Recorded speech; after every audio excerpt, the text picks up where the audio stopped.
সত্যজিৎ মুখার্জি তটিনীকে বলছে, তোমার স্বামী এই অনুষ্ঠানে আসুক আমি একদম চাই না, কিন্তু দুর্ভাগ্যবশত তুমি যে আমার মেয়ে তাই আমি মেনে নিতে বাধ্য হচ্ছি। কবির আর আরাধ্যা তখন তটিনীকে বলছে, এত অপমানের পরেও এই বাড়িতে থাকছিস, ভগবান জানে তুই কি চাইছিস।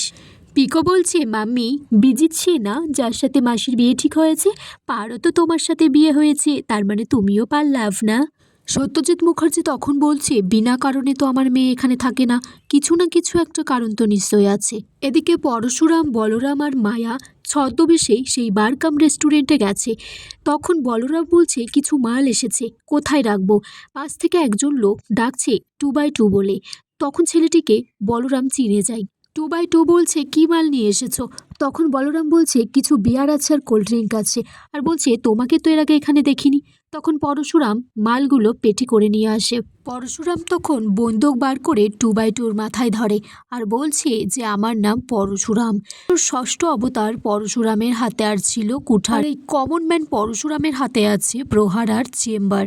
উল্টো দিক থেকে মায়া এসেও বন্দুকটা ধরে আর বলে যে স্পেশাল ব্রাঞ্চ। তখন 2x2 পালানোর জন্য বলছে এই হোটেলে বোম আছে। তারপর পরশুরাম সব ছেলেদেরকে মেরে মাটিতে শুইয়ে দেয়। 2x2কে ধরে আর বলরামকে বলছে, একে 3rd ডিগ্রিতে আর কথা বার কর পেট থেকে, জানতে চা বিজিত লাহিড়িকে। তখন একটা ছেলে তটিনীকে ফোন করে জানায় যে এখানে স্পেশাল ব্রাঞ্চ এসেছিল, কাউকে চিনতে পারিনি, তবে দুটো নাম শুনেছি, পরশুরাম আর বলরাম। জিৎ মুখার্জি তখন তটিনীকে বলছে, কার সাথে কথা বলছিস? শুনলাম পুরুষ কণ্ঠস্বর। আসলে কি বলতো, শীতকাল তো পাখা টাখা চলছে না, তাই কণ্ঠস্বরগুলো ভালোই শোনা যায়। তটিনী তখন বলছে, তুমি কি আড়ি পাচ্ছিলে?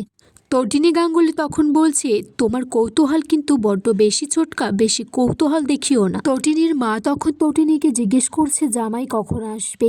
তটিনী বলছে, একটু পরেই চলে আসবে। আয়ুষী বলছে, হ্যাঁ এখানেই থাকুক, এই কদিন বরঞ্চ এখানেই খাওয়া দাওয়া করুক, ওই 4-7টা 28 বেলার খাবারটা কমে যাবে।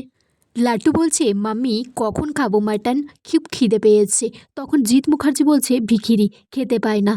পরশুরাম সেখানে আসে আর বলছে, আপনি বোধহয় ভিখিরি আর নাতি নাতনির আবদারের মধ্যে পার্থক্য খুঁজে পান না। আয়ুষীর ছেলে মেয়েও যদি কিছু আবদার করে আপনি না বলে বসেন যে ভিখিরি। আগামী পর্বে দেখা যায় তটিনী কিছু লোকজনের সাথে তর্ক করছে, তারপর দুজনকে নিজে বন্দুক দিয়ে গুলি করে মেরে দেয়। পরশুরাম তখন ছদ্মবেশে সব ঘটনাটা দেখে।